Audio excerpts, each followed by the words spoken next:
In Staying on the Road today, we're going to be discussing RV air conditioners.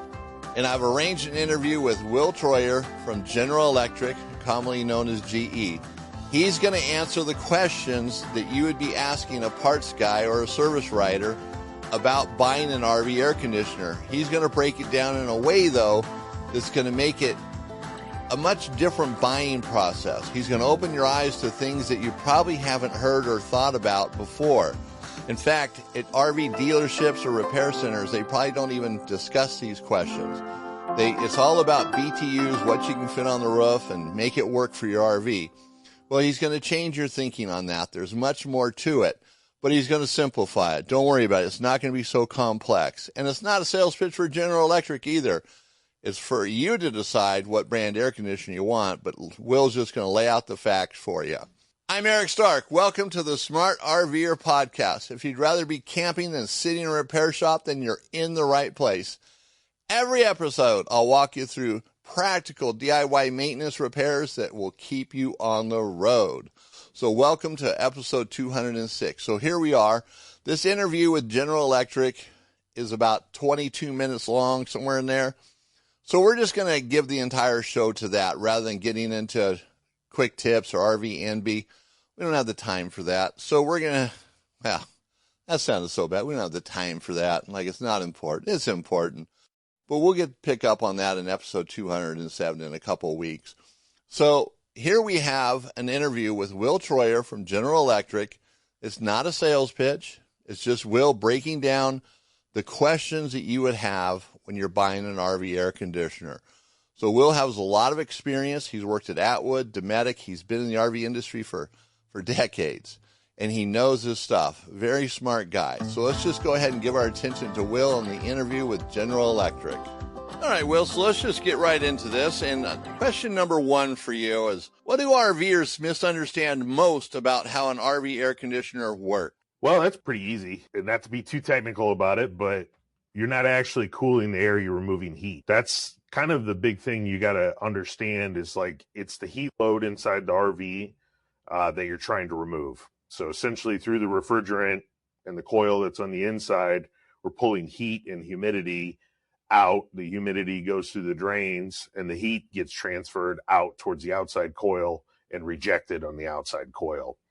So we're trying to remove all that heat energy inside of there to make you more comfortable, as well as the humidity that's in the room. All right, very good. So that was pretty simple. Now, let me ask this question kind of as a follow-up. Is there a realistic temperature drop RVer should expect from a properly working air conditioner? Yeah, different manufacturers, depending on their performance, are going to be a little bit different. I like to really focus on kind of the nerdy side of it. We call delta T, which is the differential in temperature between the air that's going into the air conditioner and the air that's coming out of the air conditioner. Typically, you'll see, I know with our products, we'll see anything from 20 to 24, sometimes a little higher depending on the conditions, degrees Fahrenheit difference between the air going in. So if the air's 80 degrees going in, you're looking in the 50s coming out. The reason why I mention that is because the air conditioner can only control its environment. The rest of the RV is what's adding to the heat and the things that we talked about earlier. And that is going to have a big factor on how cool the air can get inside of the RV. The air conditioner's ability, depending on the airflow and the differential temperature between those two, if it has too much heat load on the outside from poor insulation, direct sunlight, lots of windows, things like that, it's going to change the overall experience for the consumer, and it might not be the air conditioner's fault. We may just be asking too much of it sometimes. That is a popular question because I think even people in the industry don't always understand the difference and how important that is. And like you mentioned, the insulation, the windows, all that ties into it. So those are things we can't forget about. We got to remember that when we're expecting everything out of that air conditioner, spit ice cubes out. Might not happen. All right. But airflow is a big deal too. So, I mean, that's something like in an RV, once it's built, you can't exactly go back in there and re-insulate the unit. A lot of people they'll put things in the windows to stop a lot of that heat transfer, making sure you're ducting inside of the unit. If it is a ducted unit, that's very open and clear and flows well, and that's going to help more than anything else a lot of times from the consumer's perspective. Yeah, you kind of made me think there that when you're buying the RV, that's the time to make sure everything is right, because you can't go back and undo that, like you said.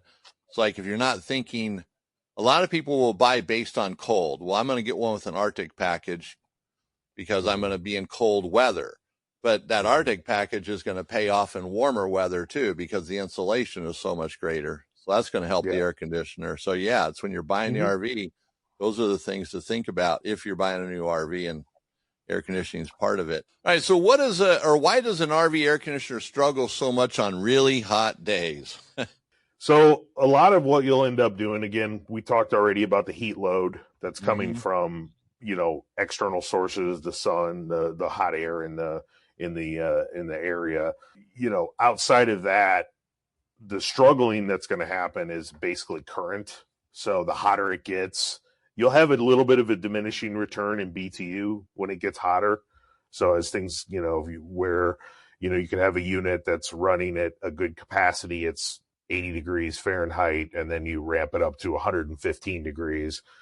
You will have some diminishing capacity on the air conditioning side of things, but usually the current and the power consumption goes up quite a bit too as well. So people with inverters and battery systems and generators and things like that will be a little more concerned with that. On shore, typically you never have to worry about the energy consumption. You're more worried about just being cold, and then it really falls back to heat load. With that in mind, is it better to start cooling the RV earlier in the day before it gets heat soaked, if you will? Yeah, I mean, you're better off if you have the power availability. So let's make the assumption someone's plugged in. If you have the power availability to run your air conditioners all day long and the park's good with that, do that. Because once that unit gets heat soaked, all that heat gets in the soft goods, in the walls, things like that, in the beds, in the mattresses. It's going to be so much harder to get that out. You may think it gets cold and get satisfied at first, but it's going to constantly run because you're still pulling all the heat off of the inside of those soft goods and the structure of the unit. So you're better off just keeping it at a comfortable level and letting it run all day. Off-grid people, they have a different decision to make based on what kind of energy they have available, so they may not have that opportunity. A lot of times, if you're in a situation where the inside of the RV is much hotter than the outside of the RV and you're not worried about bringing in humidity, I would always turn on your roof vents, open up your windows, evacuate as much of that heat as you can before you start running the air conditioner. It'll just help bring the temperatures down a lot quicker.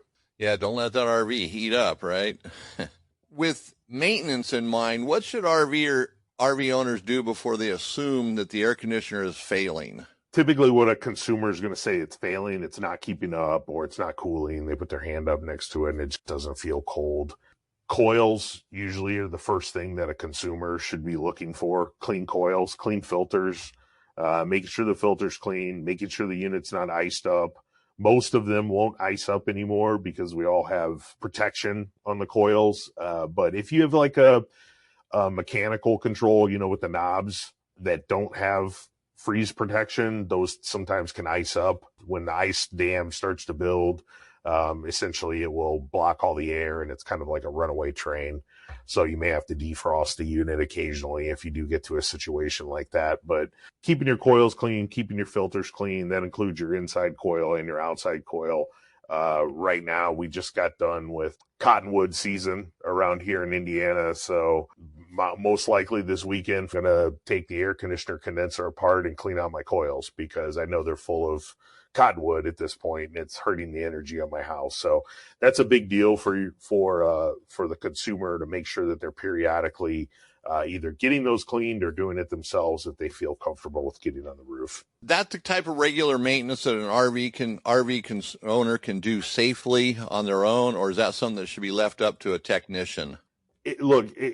Stock answer is going to be always consult a technician for these types of things. There are sharp objects inside of there. There's electrical components. There's things like that, the regular consumer needs to be aware of and could be a safety risk for them, as well as getting on the roof. So we're not going to publicly tell people that they should do those things, but we know RVers get on the roofs themselves. They do a lot of their own maintenance. They're very DIY oriented.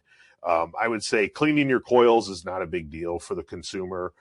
Making sure, you've disconnected all power, you're in a safe position to where you're not going to fall off the roof, things like that. I mean, this is all up to the consumer and their abilities. But generally speaking, like, talk to your dealer, talk to your technician, have them do some periodic maintenance when they're, you're going in for your seals or whatever. Just have them get up there and pop the top on it, check the coils. If they're relatively clean, you're good. You don't need to do a lot with them. But if they're starting to get gummed up with dirt, debris, and dust, and pollen and whatever else, then they should start cleaning the coils out. And there's a lot of good commercially available safe things to clean those coils out. So that kind of leads into another thought. When an air conditioner is running but it's not cooling well, what should the RV owner check first? Is there something they can just go right to? Typically in our world, making sure that there's adequate airflow is always a big deal. So for them, I think, if you're in your RV a lot, you kind of know the feel of the airflow. So you're going to know if something's wrong. Inside the sort of the box where it's installed, where your grill is, there's a divider. Many manufacturers do them different ways. There's foam dividers, metal dividers. That needs to be in place because it needs to separate the inlet and the outlet. And sometimes those can become dislodged during transport, or the tape or the seal or things like that fall off. So checking that is something a consumer can do before they even go to a dealer or a technician, is to make sure that that's still in place and it's doing its job, because otherwise it's just going to start recirculating the cold air and the warm air back inside of that box and not put it out into the room where you really want it. So outside of that, I think, what we'll do usually is look for a current, an amperage. Units that may be failing, let's say they have a refrigerant leak for various reasons, the compressor will start to pull less and less current because there's less refrigerant in the unit. And typically that's an indicator that there's a leak and there's a failing, component inside of the sealed system, whether it's, one of the coils or some of the tubing or something like that. Yeah, so that kind of leads into this next thought. What are some of the signs, or what can the signs be, that the AC itself actually has a problem? I think you probably touched on that a little bit. Yep. Low amperage from where it was. Different size air conditioners are going to have a different nominal sort of current depending on the temperature. And again, from earlier discussion, the current goes up and down with the outside temperature. So the cooler it is, the less current you're going to draw. The hotter it is, the more current you're going to draw. It's working a lot harder. That's typically an indicator that there's been some sort of issue with a refrigerant loss. And then that would be probably the worst thing. Outside of any kind of mechanical things like compressors not running, you would typically know when it's not running because a fan will pull 1.5 to 2 amps, maybe 3 amps on some people's units. And then, the compressors usually in that anywhere from 7 to 10, 11 amps, depending on the size of the unit. You really got to understand the manufacturer's nominal readings to know whether or not it's bad. And that's what a lot of the dealerships will be able to do. But you as a consumer, if you start to see like, hey, when it was 70 degrees or 80 degrees, my unit was pulling 12 amps. And now when I run it, it's only pulling 8 amps. That's a pretty good indicator that you've lost some charge in your refrigerant. That definitely helps the consumer, the RVer out there. So now, is there anything that an RVer would have to know about running an air conditioner on a generator, or if they want to add a soft start to it? So obviously off-grid camping is become more and more popular as people have went to state parks and rural kind of areas. So generators, solar, inverter driven stuff is become super popular. With fixed speed compressors, so which is mostly what your traditional air conditioners have always been, whether they're basically on or off. Imagine it's like a car. You're sitting at a stoplight and you just put the gas to the floor and take off. And that's essentially what happens with a compressor. So we call that locked rotor amps. That's the energy that it takes to get the motor to start to spin, right? So that only happens for a brief second, milliseconds actually. What that does to a generator, typically that's not expecting it, it will overload the generator, and the generator will usually decouple, or the transfer switch decouples, or things like that. You didn't really used to see that as much with your mechanical type generators that you've seen for years and years with Onan and, you know, maybe some of the old guys. But the newer inverter generators with eco modes and things like that, they'll actually idle down and run at a low RPM to save on noise and fuel and things like that. And that's actually not great for a big inrush current because it's not ready for it when the inrush comes in. So typically people that run generators, when they go to fire their air conditioner, the generator stalls out and shuts down. If you could ever get it started, the generator's big enough to run all the air conditioners, but it's just not enough to get it started. And that's usually where people turn to a soft start type application or object. There's a lot of brands out there. Some are better than the others. We previously had a brand that we sold. I'm not going to name them, but we had a brand that we had sold it through as a third party item that came through us. Subsequently had a recall on the units and stopped selling them. But there's a lot of brands out there, and some work better than others. So do your research. We do actually, I know this is a sales pitch, but we do later this year, we're going to have a in-house designed unit that we're going to have available for spring of next year. So we're pretty excited about that. It works awesome. It's designed to work directly with our profiles and our air conditioners that we build. So it's a very easy thing to put in even for a consumer if they feel comfortable with it. So you want to talk at all about how they work? Sorry to step on you there, but real quick, I'll give you an overview. Essentially what it does, instead of that foot to the gas, we're feathering it in, and we're going to slow start this. So it'll take the current and sort of chop it up. So instead of having a big peak and nothing, it stretches it out over a longer period of time so that we can slow start the compressor and it doesn't stall the generators usually or trip out an inverter. Right. Okay. Yeah, that makes sense. Yep. So when the RVer finally gets to that point where they feel they need to replace their air conditioner, what should they know of before they go out and just buy one? Is there something a formula there that they should know, or, you know, the questions they should ask? A lot of it's, you know, people are going to look for what they can afford a lot of times. We do know that most replacements, people are replacing like for like. So if you have brand X fail, you typically are going to get another brand X to replace the unit. But people are more feature seeking now. They're looking for not only advertised BTUs and sizes and things like that, but they're looking for whether they may want to go to a low profile to get a little more height clearance versus a standard height 13.9 inch. They're also looking for things like heat pumps, which, you know, we could talk about another time, but you know, one of the things we're really, really happy with is performance of the heat pumps, and people are using their furnaces less and less because of, you know, the performance of what these things are capable of now. So from a BTU standpoint, it's a tough conversation to explain. There isn't exactly there isn't a regulation that states how you have to advertise your BTU. There just isn't a standard for it for our market. There is in residential standards and Department of Energy and things like that, but in the RV setup, there's not. It's a tough thing to explain to people what BTU it is, because it does vary based on the conditions that the RV's in, whether you're working inside of a ducted unit, a non-ducted unit, if you're 80 degrees or you're at 115 degrees out in the desert. These BTUs are all over the place because of all of those factors, airflow, outside temperature, all those things. So there's some manufacturers out there that have gotten a little egregious with the way they advertise BTU. We don't do that. Matter of fact, you really won't see BTU on any of our products on the rating label, because for us, there has to be a standard to rate that by for us to be able to legally claim that it's this. Right. We know what they are, and we know how ours stack up against the competition that are out there, and we know we do better.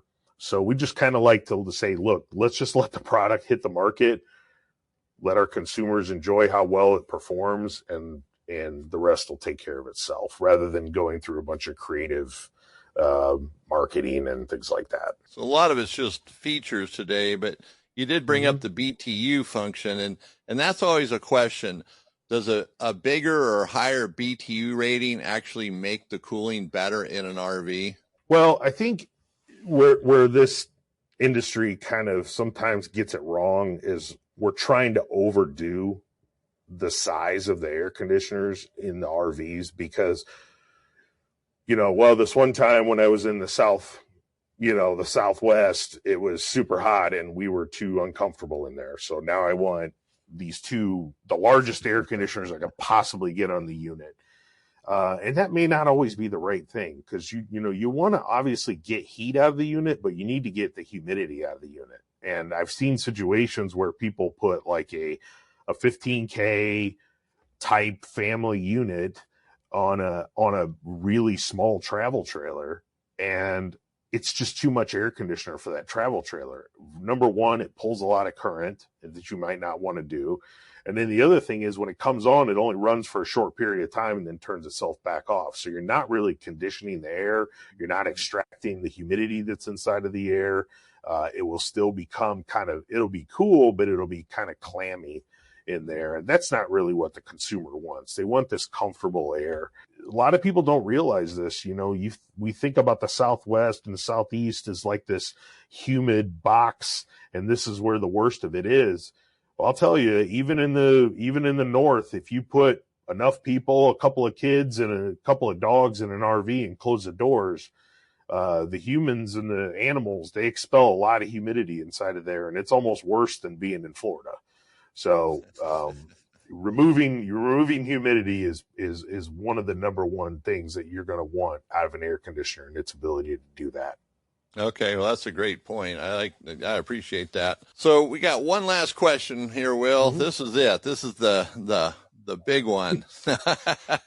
So if you could give RV owners one piece of advice to help keep their air conditioner, or to help their air conditioner last longer and perform better, what would it be?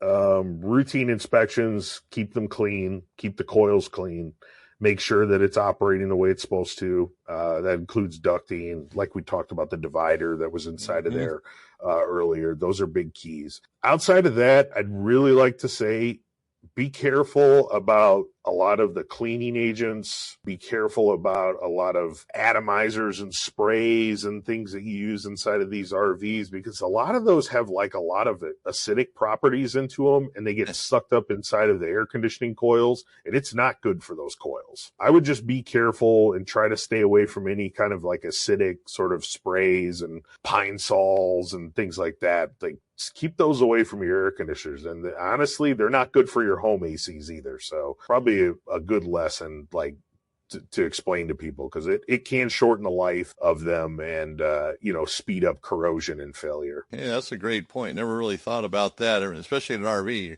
spraying that stuff in there. It's a very small space, so it's going to easily go up into the air conditioner and work its way through that system. Hey, that's Shouldn't have named Pine Sol directly. I have no offense against Pine Sol, but don't spray it on your air conditioner. Leave the product bashing up to me, right? Hey, I appreciate it, man. This has been great, and I'm going to take you up on the heat pump offer. We'll come back to that in another interview, and we'll just focus on heat pumps, and we'll do that down the road. I made a note of that, so that'd be a great another one, because heat pumps are huge today. All right, Will, I appreciate it. So we'll be talking to you soon. Thanks for stopping by today. All right, thank you. Wasn't that a great interview? We really appreciate the answers Will had. It should probably change how you buy an air conditioning now.